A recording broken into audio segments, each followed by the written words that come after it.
Seorang lagi pemain yang menemani Akmal adalah Juzali Samion yang ketika ini menjadi pembantu jurulatih kepada skuad UKM Awi. Ini bukanlah satu peluang yang datang secara bergolek, tetapi ramai pemain-pemain yang seolah-olah macam tak bersedia daripada segi mentally untuk bermain di luar negara. Betul. Okey, kalau dari segi mentally memang betul kita ubah sikap dan cara kita nak bermain dekat luar. Itu satu peluang yang seperti Akmal lalui, satu pengalaman dari sudut nak dapat pengalaman tu bukan mudah. Bersaing dengan pemain-pemain dekat luar ni betul. You rub shoulder to shoulder dengan pemain yang besar, size, kepantasan, everything semua, balik ke Malaysia memang kita akan dapat value yang tinggi. Tapi untuk mengubah tu saya rasa memang perlu. Tapi bukan umur-umur yang besar ni, dewasa ni, tapi di bawah pembangunan tu. Yang itu yang perlu datang. Paling bagus dalam 14 tahun ke 15 tahun. Belasan tahun itu yang paling sesuai. Sebab apa soalan ini ada kaitan dengan soalan daripada Khairul Nizam Hashim. Sebab dia tanya mengapa pemain kita suka bermain di liga luar. Adakah pemain kita ni tak berbakat? Contoh macam di Singapura, Nicholas, even Home United tak mahu ambil pemain Malaysia, sedangkan liga kita banyak menggunakan pemain-pemain dari Singapura dan juga Indonesia, Nicholas. Ya, mungkin saya rasa ia bergantung pada segi mentality, dari segi approach player sendiri.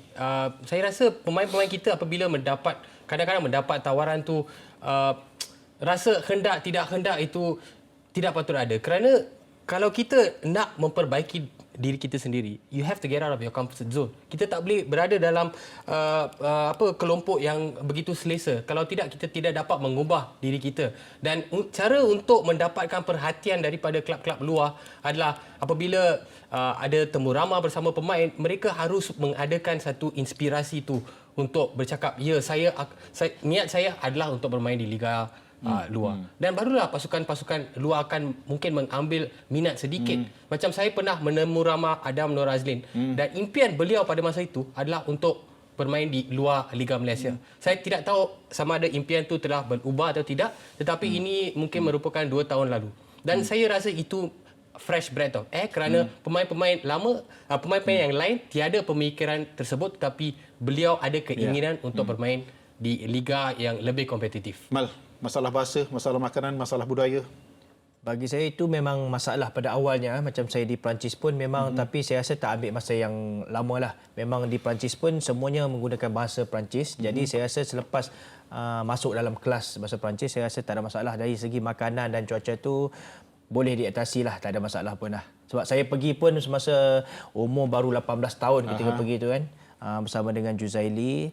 Tapi saya rasa yang penting setiap pemain nak pergi tu kena ada keinginan. Apa sebab mereka nak pergi ke luar negara? Adakah semata-mata nak mendapatkan satu gaji yang baik, ataupun untuk menjadi pemain yang lebih baik untuk membantu bola sepak Malaysia? Kan jika niat itu betul, saya rasa tak ada masalah pemain basi di luar. Currently kita ada beberapa pemain yang ketika ini dilaporkan sedang diintai untuk menggunakan khidmat mereka ini bermain di luar. So far kita ada Hadi Fayad di Jepun ketika ini dengan bantuan daripada penaja. Dilaporkan juga ada tim di Eropah yang mahukan Akhir Rashid. Ada juga tim di Jepun nak gunakan ataupun nak berminat dengan Safawi Rashid. So, this is the opportunity. Ini adalah peluang yang terbaik. Tapi sejauh mana persiapan mereka? Safawi ketika ini, Nicholas, apakah dia sanggup untuk keluar daripada zon selesa, keluar daripada comfort zone dia di JDT untuk mengembara? Same goes dengan Akhir. Saya rasa bagi mereka sekarang, mereka adalah di platform yang sesuai kerana JDT bermain di Asian Champions League. JDT merupakan klub yang ada fasiliti bertaraf dunia. Kita perlu lihat sama ada klub-klub yang minat dengan mereka ni ada fasiliti-fasiliti tersebut atau berada di liga yang kompetitif. Sekiranya mereka mahu ke Liga Jepun, adakah mereka akan mendapat playing time secukupnya? Adakah mereka akan mendapat perhatian secukupnya? Sekiranya mereka hanya memanaskan badan, tiada guna. Baik bermain di Liga Malaysia bersama dengan klub yang terbaik di Malaysia. Penjelasan dari segi pasukan yang nak ambil mereka ni perlu jelas. Kalau setakat betul, saya setuju untuk memanaskan baku sepadan ataupun untuk bawa mereka tengok dulu, tak guna.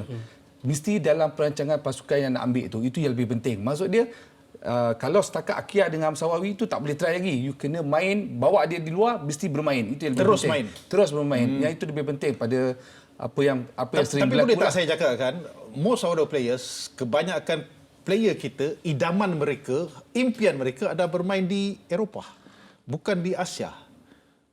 Anybody setuju? Siapa saya setuju?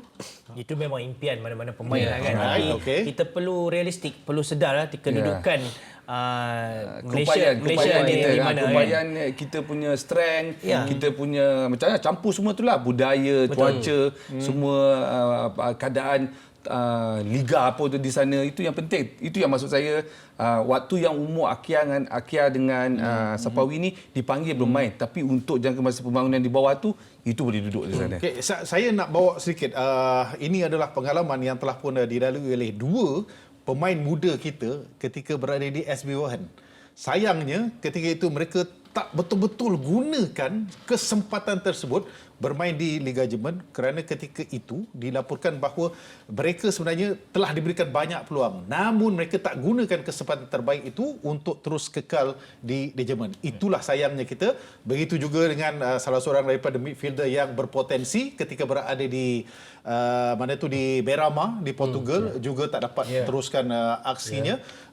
Sayangnya juga untuk kita melihat Syamil Kuti dan juga Dominic Tan balik lebih awal, tetapi apa peringkat seterusnya? What's the follow up step? Apa next step ni untuk mereka ni, Mal? Ya, sebenarnya saya setuju dengan apa yang Asmi katakan. Kita perlu menghantar pemain-pemain 13, 14 ataupun 15 tahun Okey. ke pergi bukan setakat attachment 6 bulan setahun, tapi sign kontrak untuk bermain dalam skuad bawah 14 ataupun 15 16 tahun di kelab-kelab Eropah, kerana mereka tidak ada sekatan ranking atau sebagainya di peringkat-peringkat umum itu. Itulah jika kita dapat menghantar paling kurang pun 10 ataupun 15 pemain, bila pemain itu bermain 5 tahun di Eropah, mereka balik sebagai satu pasukan kebangsaan, saya rasa kita akan menjadi satu pasukan yang cukup kuat. 14-15 tahun ikut Malaysian culture, budaya Malaysia, ini masih lagi di bawah kendalian ibu bapa. Itu Nicholas. mentaliti yang terus patut dibuang. Sebab Okay. kalau you nak bermain di Europe, itulah mentaliti yang diterapkan oleh pemain-pemain muda Have to di be Europe. independent. Yes, by 12 years old mereka sudah berkelana ke negara-negara lain, dan isu ibu bapa, Dan satu isu lagi, ibu bapa masalah dia bila umur remaja ni di 14-15, mereka selalu mempertikaikan ataupun mempersoalkan tentang bagaimana pelajaran mereka. Ya, betul. Mereka tak ambil PT3 ataupun SPM, macam mana Sedangkan mereka nak ada anak tu nak bagi main bola, tapi peluang itu lebih terbuka kan. Very lively lah.